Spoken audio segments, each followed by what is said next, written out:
your art and stuff right now? Good. I've been really busy because I'm doing I'm doing a mentorship with a painter in Philadelphia. And it's running for about 3 months, and I'm in, I think, the 5th week. So I've been painting a lot and learning a lot and doing a lot. Staying So busy. are you teaching like students or? No, I'm not teaching. I'm the student. Okay. Are you currently? Yeah. Okay. Nice. Yeah. Nice. That's good. Yeah, because I really want to, I decided that I really want to just get super focused and create a body of work that is cohesive. So that when I have another show at my studio space, that, you know, I have something that's like a body of work. So that's what I know what you mean. It's kind of where I'm struggling right now at the moment, because I'm doing stuff, painting, and I'm trying to get back in like some project that I kind of left because I moved to Berlin recently. Yeah. So it was all the chaos, but now it seems like to be a little bit more settled, and now I'm trying to get back on like creating body work, like focusing on a subject or something, because I keep painting and stuff, but it's just more for the fun and just for yeah, you've been making a lot of work, I've seen. Yeah, try to keep busy when I have the time between the two jobs. Yeah, between curating and assistant curating and bartending. I see you have bartender. You have all your bottles in the background too. So it's been an intense 8 months of Berlin life, but it's all for a good cause. So happy to do that. Anyway, let's start this. Every time I just start talking to people, and I'm never gonna really do a proper introduction. So in this episode, we have Cristina, and she's an American artist that I had the pleasure to work with and curating a little show for her. And she's with like her amazing photos. But she was telling me lately that she's been going through a phase of changing, getting more paintings done and getting more like drawing and stuff like that. So that would be really interesting to talk to you about. And why you don't introduce a little bit of yourself and sure. To the audience. So I'm Cristina, obviously, you already said that. I am American, but I left the States in 2014 and packed up my whole life and my family, and we moved to Cape Town, South Africa for 2 years. And when we moved, prior to moving, I had a studio in Seattle, which is where I'm from, for a really long time. And I was doing a lot of commercial work, and I was, running a pretty successful studio. And obviously that had to change when we moved. I wasn't going to pack all that up, although I did pack up all my lights and all my photo gear and haul it around the world. But I did not open another studio. And, I felt really antsy about the fact that I wasn't making things. And so that was my segue into collage and painting. And so since about 2014, I have been still taking photos, but just taking photos that I want to take, not client photos, and exploring painting and collage.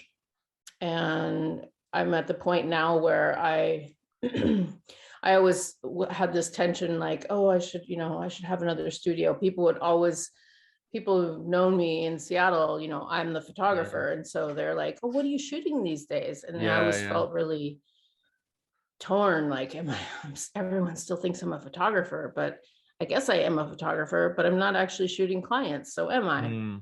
So was it, sorry for the question, was it your studio, was it like a commercial kind of like photo shoots or it was a more artistic, like, oh, I want it was photo. I mean, I did a bit of both. I mean, I did some fashion, I did some bands. That's what I was thinking. And then I also had a segment of my work that was geared towards exclusively women. So I did a lot of women's portraits. and a lot of sort of artistic body landscapes, I would call them. It was sort of, there's boudoir photography. I see. Yeah. Which I guess you would put it in that category, but it wasn't boudoir photography in that I don't know, when I think of boudoir photography, I think of work that is sort of geared towards the male gaze of looking at a woman. So I was really focused on creating work for women of themselves. So yeah, I did a whole range of things. And I always like to do different things. Portraits and commercial work and bands and so you moved to Berlin few years ago now. It's been a while now. Yeah, from South Africa, then we moved to Luxembourg, and we were there for 2 years. And then from Luxembourg, in 2018, we moved to Berlin. So we've been here about 3.5 years, and we're staying here for sure. I'm not going to go back to the States. Yeah. Well, no, right now. It's been intense few years for the States. Yeah. But definitely. Yeah, I mean, it's not getting better here as well. Like, yeah, I'm a little worried. I'm not sure exactly, where. I might just have to go back to Africa. I mean, I would love to go back to Africa. Be honest, it's been I've been there only for 1 month, but it's been a lovely, amazing 1 month, the easiest 1 month in my life. So I'm thinking going to Africa a lot recently. Yeah, especially if this situation that we're currently in with Ukraine and Russia, it's pretty scary how close we are to the Polish border. I'm pretty worried. It's pretty anxious. So sad. All these people are suffering so much for some ego games. That's there's no base on that. But anyway, so I'm actually really interested on your phase of transaction between photos, because you said, okay, people know me as a photographer, and it's actually the first artist that I'm interviewing that it's on that phase. It could be really, it's really interesting, because most of the time you can jump between paintings, drawings, paint, like, but it's still kind of the same thing, especially if you do one subject like me. I always jump between months of only drawings and then paintings, drawings, paintings, but I do only portraits. So kind of the technique, kind of like the principle are there for the same, it's the same kind of thing. But you jump from photography to paintings, and I imagine like drawings, obviously. So the transaction between that must be in super interesting and in the intense months of learning and try to get all the stuff right and that you want to express and stuff. I imagine you've been doing paintings a little bit as well, or that's completely new for you. I think I first started, hang on, I'm going to switch my I'm going to put a hotspot for myself, because I feel like I have a little bit of a lag. I feel like so when I started painting, I started painting my own photographs.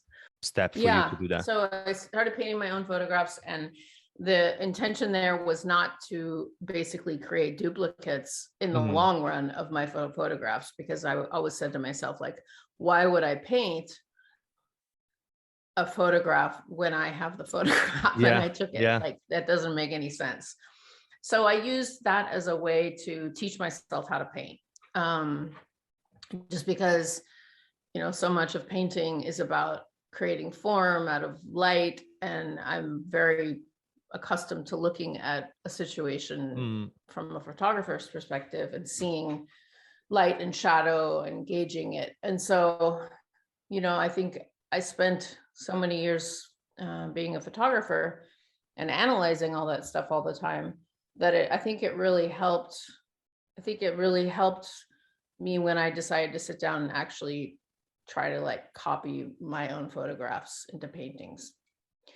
So I did that, and there were lots of different sort of I would say, streams of coming to the final realization that I really wanted to paint. And a lot of it had to do with the fact that I started to feel like I couldn't really say what I wanted to say with my photography. You know, I thought, well, maybe I should do film.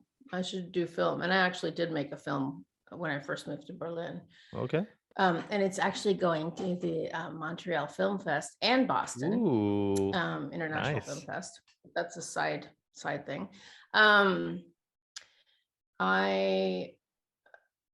felt like, well, maybe, you know, I can't say what I want to say with these photographs, so maybe I should work on, you know, film, or, you know, what can I do? And it was really hard to come to that realization, because it was kind of like I had to accept the fact that, you know, I knew I wasn't working as a photographer anymore, but I finally realized, like, it's not actually, I've got more to say, and I can't say it with my camera. Only with your camera, yeah. That's is that because you think the photo is like a little, it can be too static and it doesn't have the extra? Yeah, and I think the only way I could really get my photographs to, like, I always found I was most drawn to photo mistakes. Like, so I got rid of all my digital gear before we left for Cape Town, before we moved, and I started shooting exclusively film again, and then I started developing my own film, and that's a huge learning process. And I have, you know, a bunch of different kind of cameras, so each one of them is completely different than the other. And so, you know, there were a lot of mistakes, both in camera and also a lot of mistakes with developing. And I found that those photos were my favorite photos. The one you because like there's some sort of, say again? The one you like the most? Yeah. Because there was something mysterious about them. And there was something kind of serendipitous. Like, if it worked out, it was like, yes, that's so cool. Like, this photo, I don't know how it was made, but I really love it. And that's also how I got into making double exposures intentionally, because it's really challenging. And when you get your film back or you develop it, you realize there's this whole story that you've invented of 2 unrelated or 3 or 4 unrelated scenes. That's because that's the way I was seeing your pictures while, like, I was curating the show, because it was more like, they're not just a photo. It's the artists clearly want to say something with this, like, still picture that could be what you can see usually in a painting, because you can add elements as you like, easier than just taking a picture. But with the double exposure thing, it's the desire for you, of the artist, for you to search for the extra. It was there already. So I think it obviously is a natural thing for you now to change and evolve. Let's say it's not even just change and leave the photography, just an evolution of what you already had already inside, and then now changing a new way for you to express yourself, which is I think, as an artist, that's literally, that's what you want to do all the time. Like, you want to keep challenging and keep changing your ways of doing stuff to express what you want to do and what you want to say to the audience, because that's what the artist is there for. It's challenging the audience to see the same thing but in a different way. So you looking at the photos, but wait a second, those photos are like 2 photos mixed to put together. So it's challenging the audience, which I think is that's the greatest tool that as an artist you have to do so. So that's the perfect. So that's kind of how it evolved. And, you know, now I'm trying to where I am with photography right now is I'm collecting a lot of antique negatives and glass plate negatives from like the 1920s. And I'm really drawn to the ones who have been sort of stored improperly, which is a lot of them because they're so old. Yeah. They have like mold has grown on them, or they have fungus like kind of flowering out of them. And I really love them. And so I've started to work with those, both just from a collage perspective, but also kind of trying to replicate some of those aspects that I like in those photos in my paintings. So that's so cool. Where do you find those plates? I imagine such a long research. I have a really unhealthy habit of going onto eBay, and I've been really lucky to find a bunch of collections. Nice. And it's totally random how I came upon them. I got my first collection from a guy in Bosnia who had acquired basically about 700 negatives on glass plates from a small village photographer from the 1920s. So you just go get 700 plates. Oh, they shipped them. Love it. I mean, they're all like this, they're all about this big. They're not, they're pretty small, but it's still 700 of those. It's there's a storage issue also.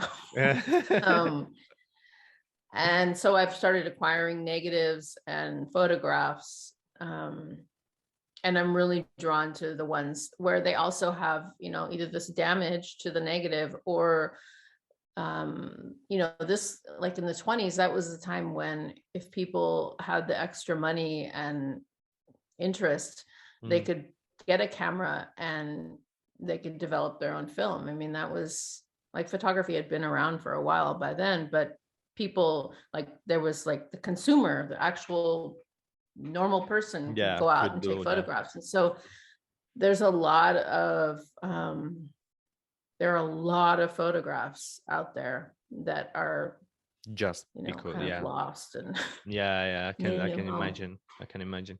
What does it inspire you now to get a painting done and started? What's the inspiration that you're looking for?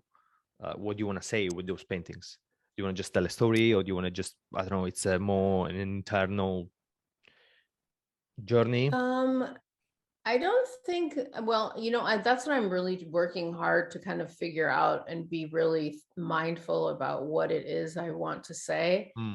And I'm not totally there yet. I'm working really hard on it, and it'll all come together soon, hopefully. But what I'm really into right now is I have all these collections of small girls from the 20s holding things. So everyone there are a lot of people had a camera, and they were like, okay, you sit here and hold this, hold this doll, hold this really mangled looking weird teddy bear and look happy, and so there was this whole I mean, people do it today with their kids too, or with anybody, here, hold this in the photograph, it'll look good. So there's all these young girls holding these random stuffed animals or dolls, and it totally I'm really obsessed with the Madonna. I've always been. My family is really Catholic, but I am not. I have a similar relationship with religion. I'm not religious at all, but because I'm come from Italy, and my family is not really religious as well, but you grow up in the environment. I've been going to church when I was a kid and stuff like that, but as well because I'm interested in art. I used to look at art as in the church, and that's my prefer. When I think of my first paintings that I looked at, those are the paintings that are at church. So Jesus, Saint Mary, all Madonna, all that kind of thing. So I have a weird relationship. I don't like that, but I always look at those pictures. So what was the relationship with the Madonna that you looked at? So these young girls holding these dolls sort of in a way, like their pose emulates the Madonna and the Madonna holding baby Jesus. The baby, yeah. Yeah, but what's funny is a lot of these photographs, the girls look really like, if you collect enough of these photos, you can find the rare few where they look really unhappy and like, and it just, I think in some ways it kind of speaks to the modern sort of ideal of, what this girl is going to grow up and be. She's going to grow up and be a mother. And is she excited about it? Well, not sure. It doesn't look like. Yeah. So I like, I'm very serious about making art, but I'm not a very serious person. And I think that a lot of art, I think I'm really drawn to humor in art, and like especially making light of really serious, traditionally sort of somber subjects. That's what I'm doing at the moment. Yeah, I think we talked about this as well, and the fact that we're artists, but at the same time, like every all the art in general, artists in general, they all like, this is so precious to what we do, and it can be. Yeah. But at the same time, it doesn't have to be like that. It can be just for the fun of it. And that could be the best way of doing your art. I totally agree. It's sometimes it can be a lot, and I don't really have that much filter. So when I find those people, I'm like, man, just chill. It's okay. Just chill. I was actually I did a painting recently. It's with the face of Saint Mary from La Pietà. Yeah, I saw. It's really cool. From La Pietà of Michelangelo, and my mom said, "Oh, did you have to disgrace Saint Mary as well?"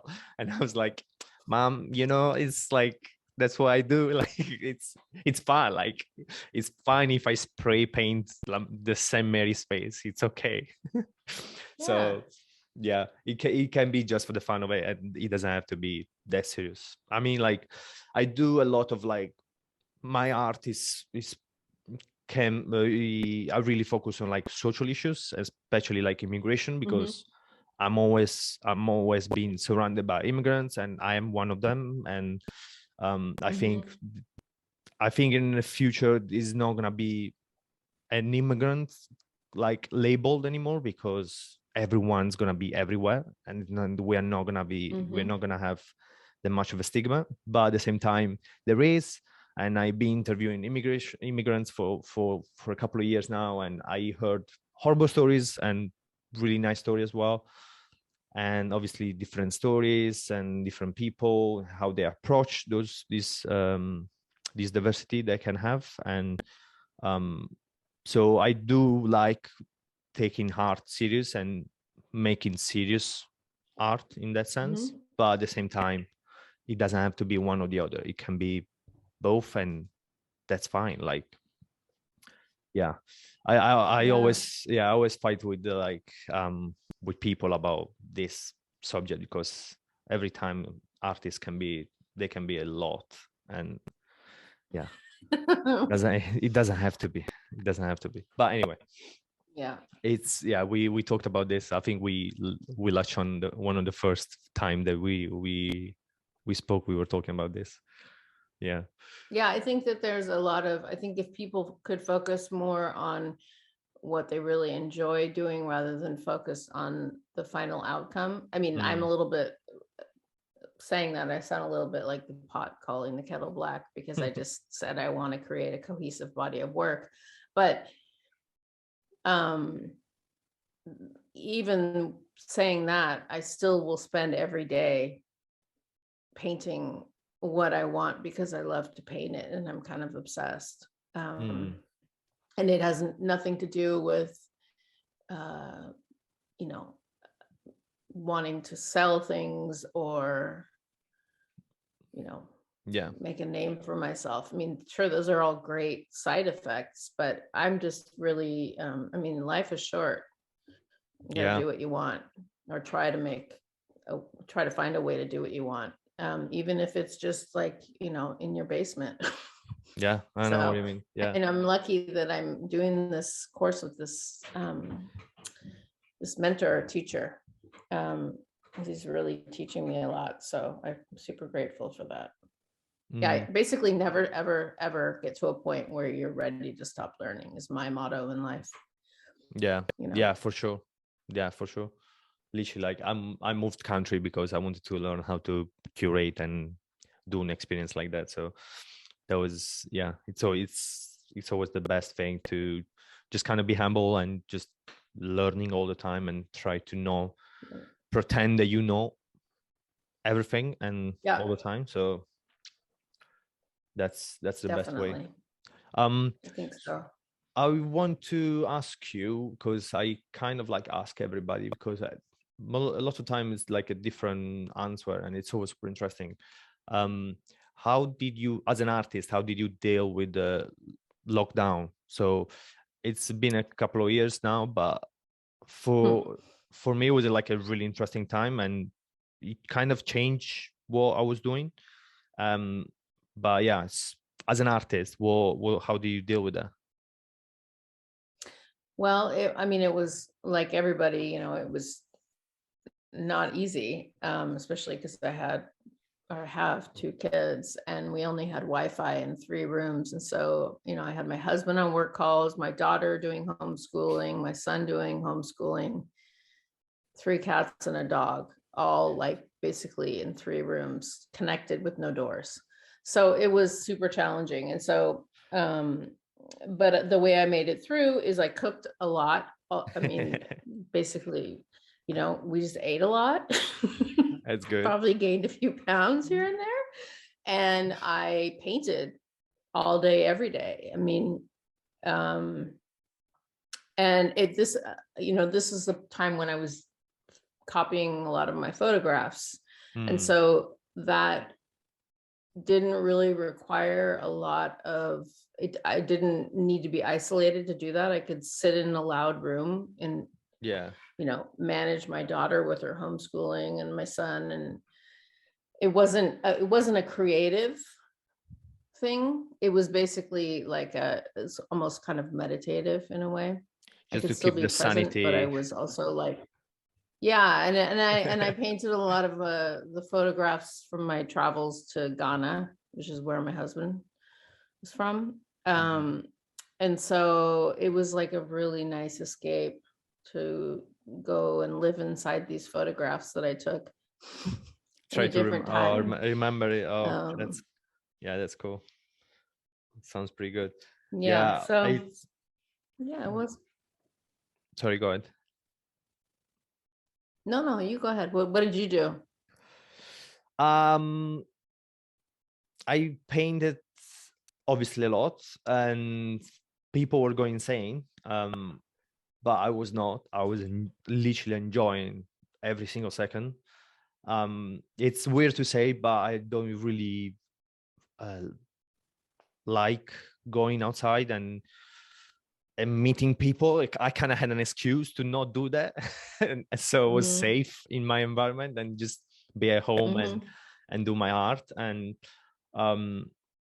yeah, a lot of time my girlfriend says, like, just go out for one night, it's fine. Like, just go out, you don't have to stay home and do art all the time. I'm like, yeah, but I don't want to. Like, I want to stay here.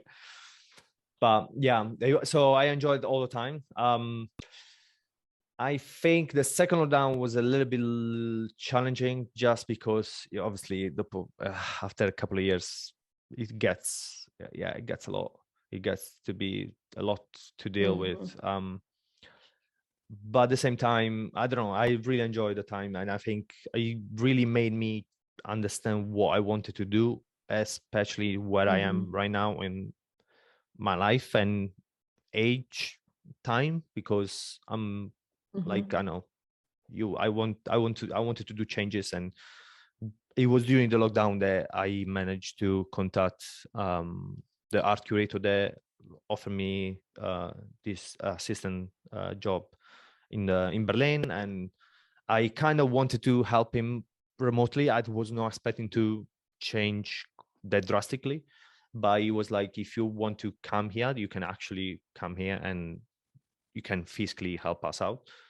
And I was like, wait, that sounds pretty good. So it gave me as well the time to do that, to organize everything, because changing country with a girlfriend, with a dog, and she's technically, they were out of Europe back then already, so we had to do all the papers work, and so it's been a lot of work to do, and I think the lockdown helped us to do everything without stressing even more. But no, I think for me it was a good time. If I look back, I think I used it as wise as I could, and and like, don't get me wrong, I was not even all the time painting and stuff. Like, I was doing nothing as well, which was great for sometimes. So like, just to be on the sofa and watching movies, like I wasn't that only that much production, like only paintings and stuff. So I wasn't doing nothing as well, which is sometimes it can be good. But yeah, lockdown was the first one especially was pretty good, and I enjoyed a lot, because it could really change my perspective, or kind of stop me and be like, okay, Matteo, you need to decide, like, or it's 100% or it's not. And so it really helped me. I think that's super cool. I think that I think of all the people that I know who have positive things to say about lockdown, it's mostly artists. Because that's what we want. We just want to be isolated and do our stuff. Because you're not distracted. Yeah. I mean, you really have no choice but to sit there with your thoughts and think about what you've done so far in your life. Yeah. You're going to get a nice long time to think about it. And then things open up and you get the ability to act on whatever it is you plan. So yeah, I mean, the being a parent during lockdown was I can imagine.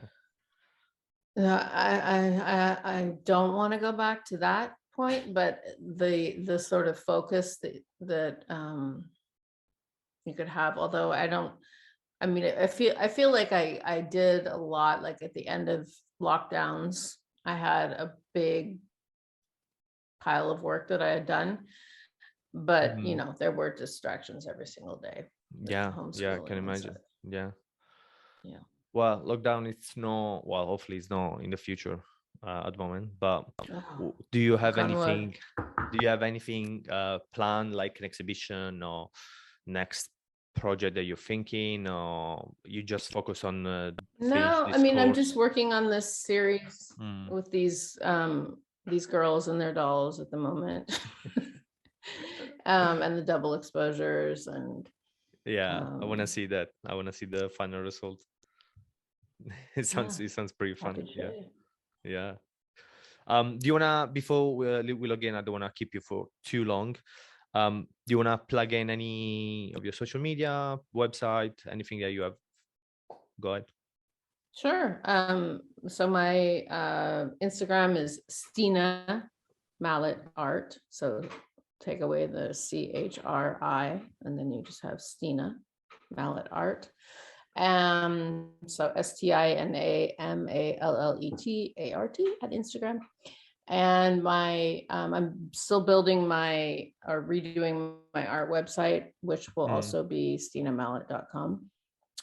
But I do have my photo site up, which is ChristinaMallet.com. So yeah. Great. I'll put all the links down, and you can check her out, and please do. She's great, and I love to work with you. It was very fun. You're great too. Oh, thank you. You're a bold guy. I like it. It's good. Thank you very much, Cristina, to be part of the podcast, and I'll speak to you soon. Lots of love to your family as well, and see you soon. Yeah. See you. Bye.